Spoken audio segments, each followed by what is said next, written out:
it. Good luck. Thank you.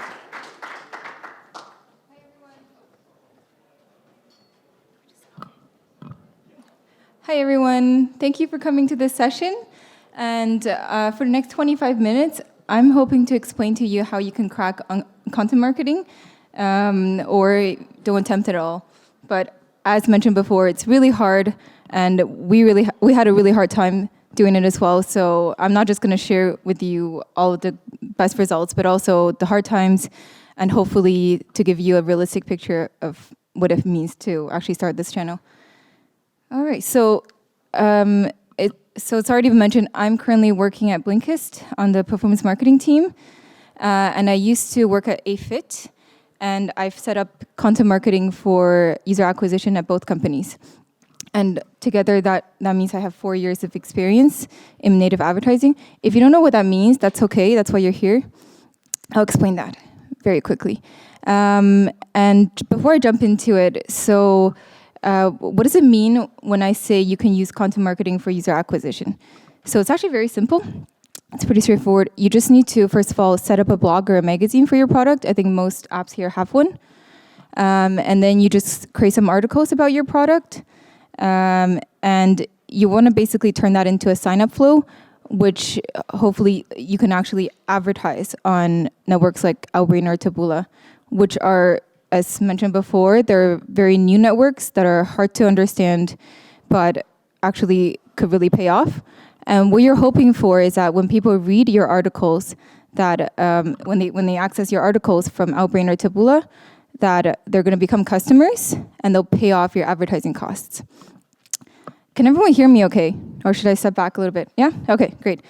So this whole process is going to take any time between 1 month to a year. More likely towards the second number, 1 year instead of 1 month. And what's important, which I'll just get out of the way right here, is that this recipe does not contain SEO or other forms of organic marketing. This is purely for user acquisition. Okay, so earlier I mentioned native advertising. What exactly does this mean? It's basically advertising articles on articles. So there are these two platforms out there, Outbrain and Taboola, who work with the biggest news websites in the world, and they buy ad space for them. They buy ad space from them, which they'll sell to you, where you can advertise your own articles. And you'll see this ad space usually at the end of articles on CNN. Here you can see Time, and it should be under this section called From Around the World, or You May Like, or Keep Reading, for example. I think most of us has been exposed to this at one point. And the reason it's called native advertising is because not a lot of people know that they're ads. And that works in our favor, because if people don't think you're advertising to them, they're actually less skeptical. And I think this has really become the main monetization strategy for a lot of publishers out there, aside from asking you for donations, that is. But that doesn't really work that well, does it? All right, so I mentioned that you also want to turn your magazine into a sign-up flow. And here's how it looks like. So in the first screen is one of our ads on Business Insider, which we advertise through Taboola. And if someone clicks on that ad of this blonde lady looking at her phone, this person will land on a blog post from us. And the title here is The Reading Habits of Highly Successful People, which is basically what we do is we try to explain to people why it's important to read.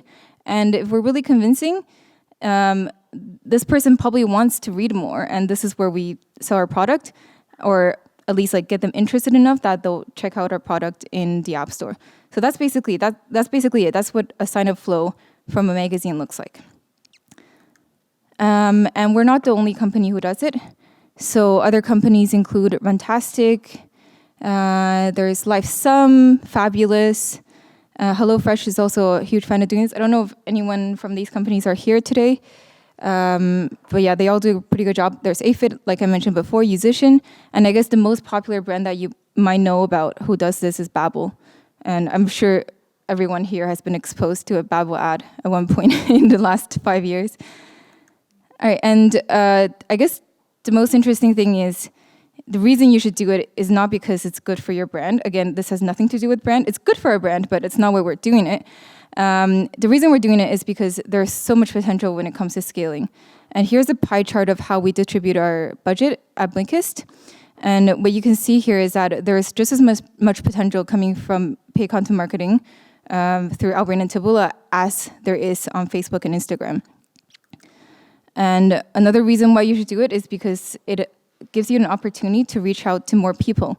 So on the left is one of our mobile app install campaigns on Facebook. And on the right, you can see, or left? Left, yeah. On the left, you can see one of our sponsored post campaigns, which instead of driving people to the App Store, we're leading them to an article. And what we see here is that the CTR is 160% higher. So in this case, you're not just targeting people who might be interested in your product, but you're targeting people through a topic that is a little bit broader. So you're actually able to reach a lot more people. And another reason for doing this is because it's actually really good for you that you have this extra funnel where people are willing to dedicate like 2 to 3 minutes of their time to read about your product. And if they're willing to get to know so much more about your product than a 300-character ad, that's really good for you. And that, actually, what we see and what a lot of companies sees is that it's reflected in the lifetime value. And over here is just like a study that we did at Blinkist, which is that we saw 11% higher lifetime value with Outbrain or Taboola compared to Facebook and Instagram. And I'm not dissing Facebook and Instagram right now because my colleague is in the audience, but what I'm trying to say is that extra step in the funnel when you get people to read an article about your product is very valuable. Sure, you can ask the question. I will get into that. All right, so if some of you are convinced right now, I guess the question is, should you do it too? And my answer would be not necessarily. And here is a graph of what the first 14-month at Blinkist looks like. Because I think it's been mentioned before that it's just impossible to crack, and we almost gave up too. And I think most people actually give up after the first try. So what you can see here is that for the first 6 months, we basically got no results whatsoever. And I was really fearful that I might get fired or I wouldn't pass my probation at Blinkist. But thankfully, I was not let go, and I stayed on. And in month 7, things started working. And then we started catching up, and I think by the end of that first year, it was like, okay, this was a good decision. It was hard, but we stuck it through, and it's going to work. And it's been 3.5 years now, and as you've seen before in the previous chart, we've caught up to Facebook. All right, so as I mentioned, it's really difficult to do this. And is there something that you should be prepared for before getting started? Of course. So here's my checklist on everything that you should have done at your company already before trying native advertising. So the first one is you should have fully exhausted Facebook. Or if you've gotten to a point where you're just not getting too much more out of this channel anymore, mainly because this is still like the #1 channel that every app should explore or every app should ace. If you have not fully aced Facebook, you should not try Outbrain or Taboola because those channels are they're much harder to understand.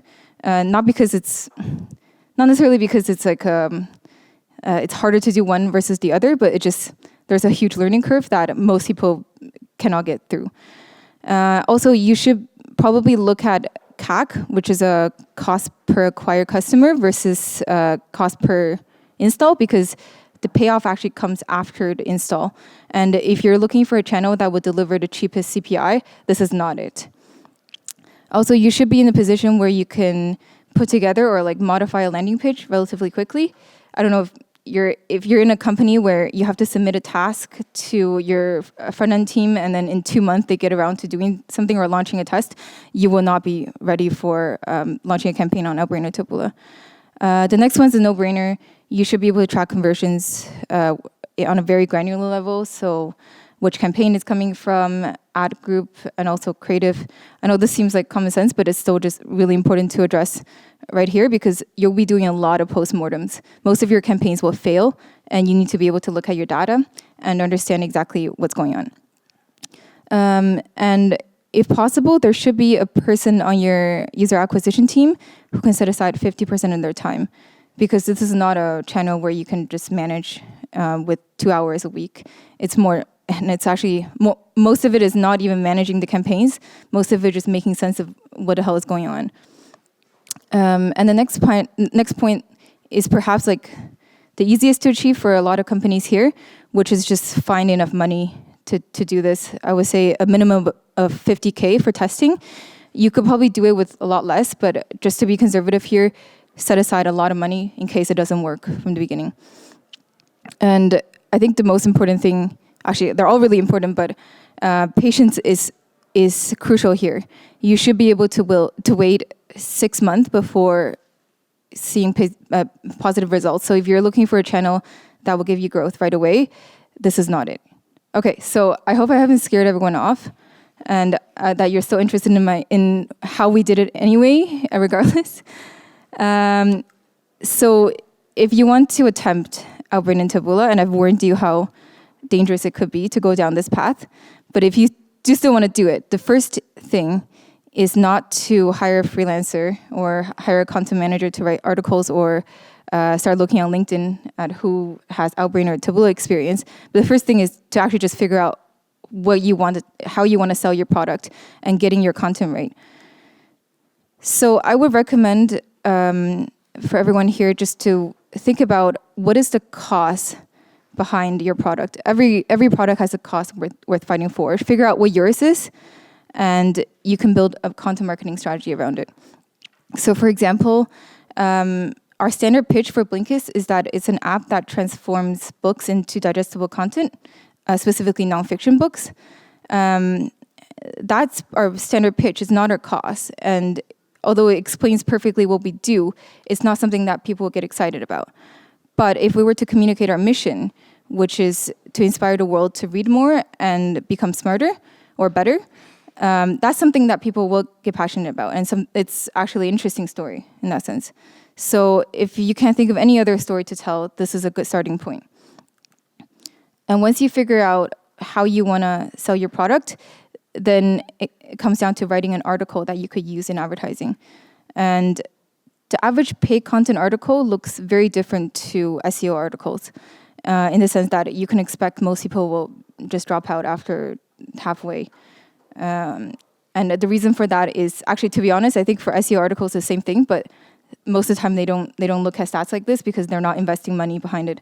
And whereas for paid content articles, we have to understand exactly at what point we're losing people. So we've done a lot of analysis around it. And at Blinkist, what we do is we try to get the most important thing out of the way, just because we know we'll lose a lot of people very quickly. So in the beginning of the article, mention what is the main problem that your product is trying to solve, how exactly does it do it, and any arguments to support your claim. And then after that, you can talk about other features that might be interesting to them, but expect that most people will not read from that point on.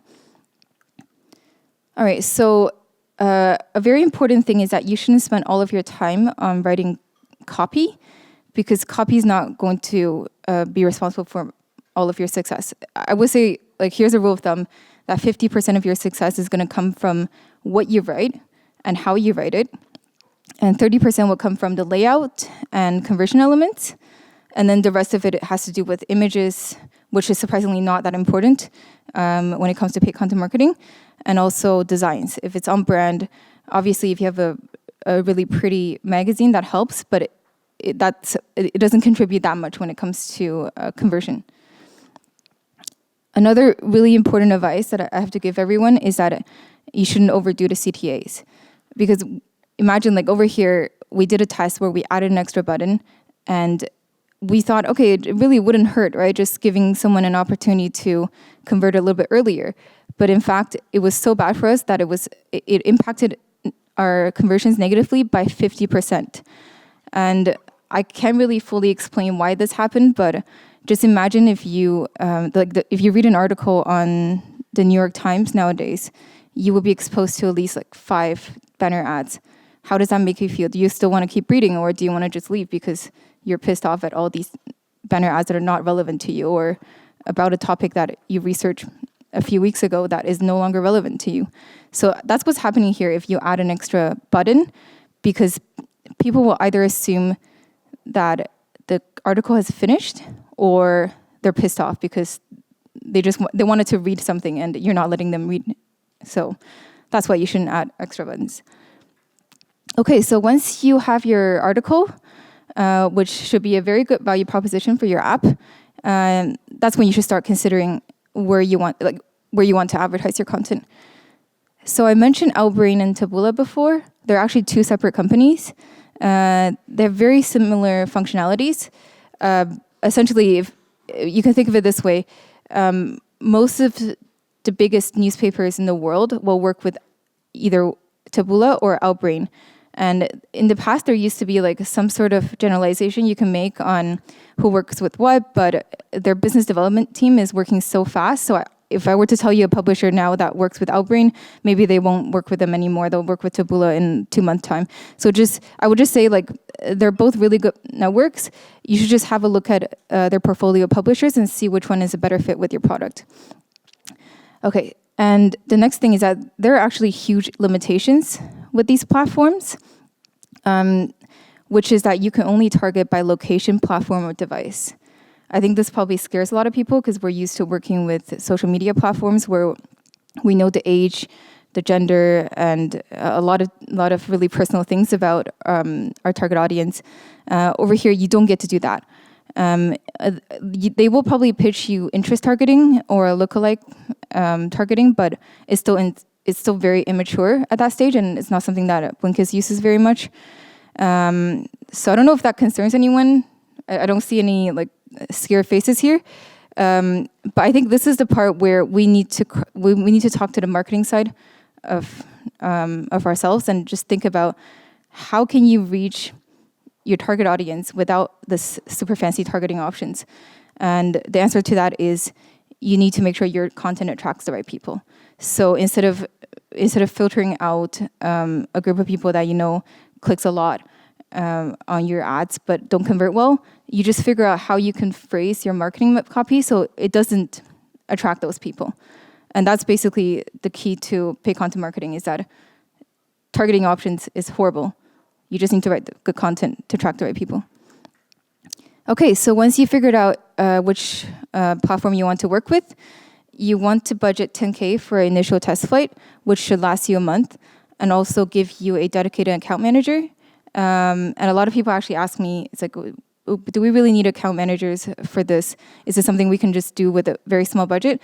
I think, first of all, the question is, with a small budget, I don't know if you can actually get the learnings you want. It would just be a waste of money.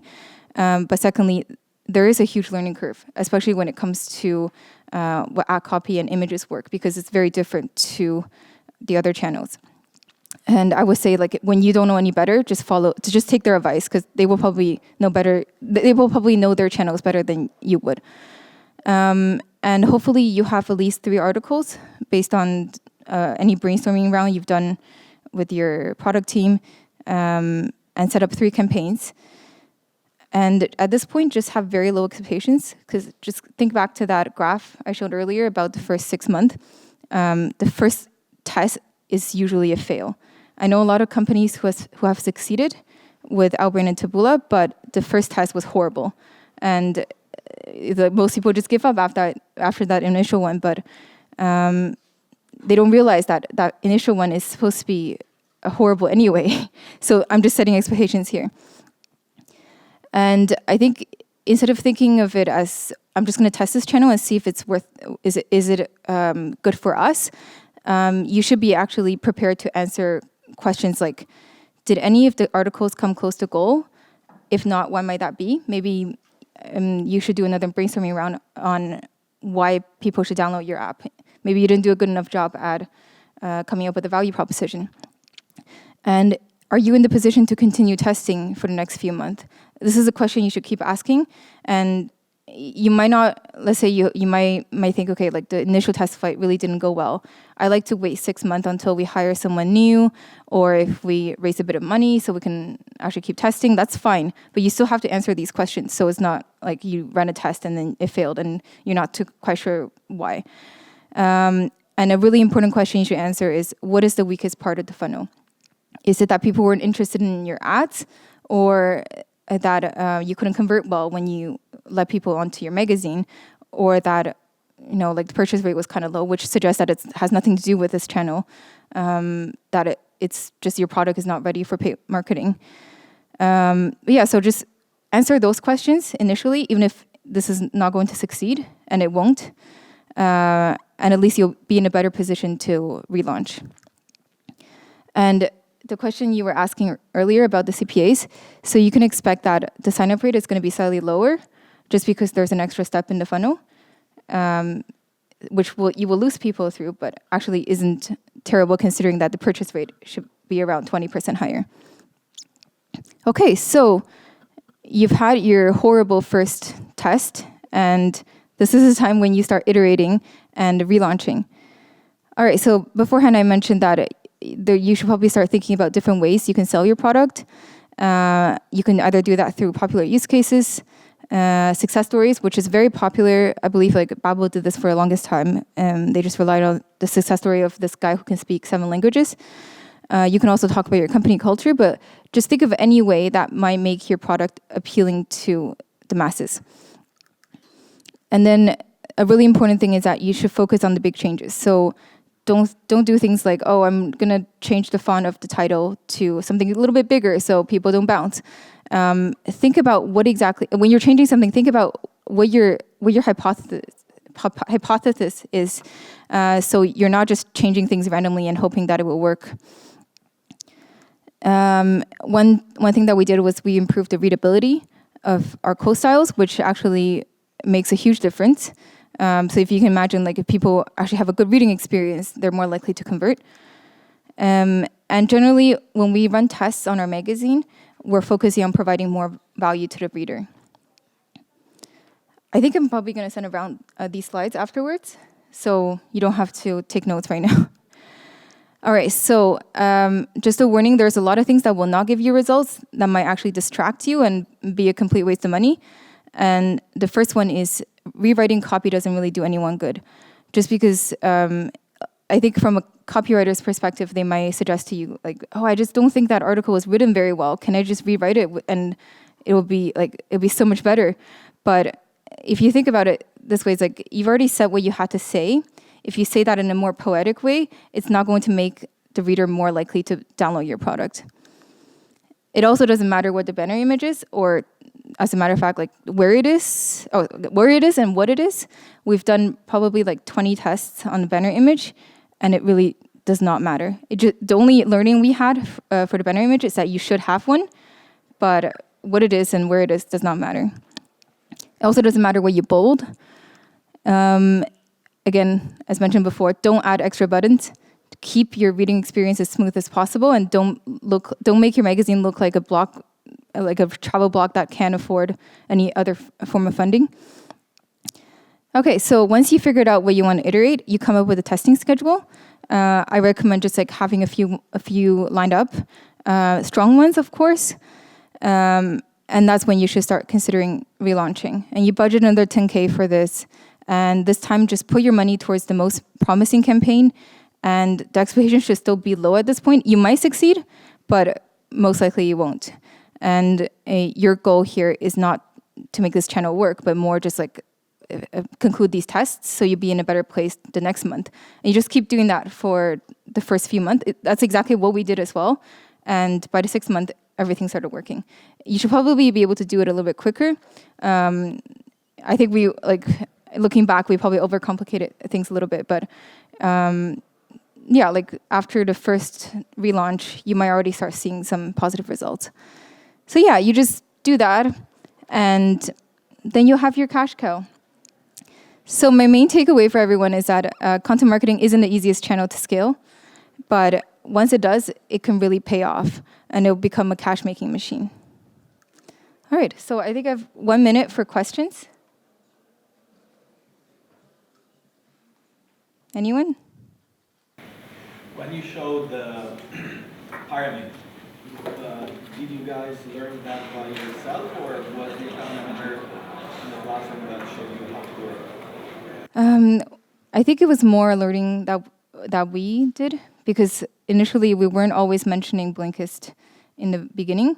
It would be like, okay, let's write an article about Richard Branson and then throw in Blinkist at the end. And then we realized that people weren't reading that part. Also, like we use Hotjar, so it's a tool that tracks scroll distribution. So it tells us where we're losing people, and we saw that if we're losing 50% of the people at the halfway point or even lower, we don't want to mention anything important there. We want to mention it as early as possible. What's the name of the tool? Hotjar, so Hotjar. Okay. Any other questions? Yeah.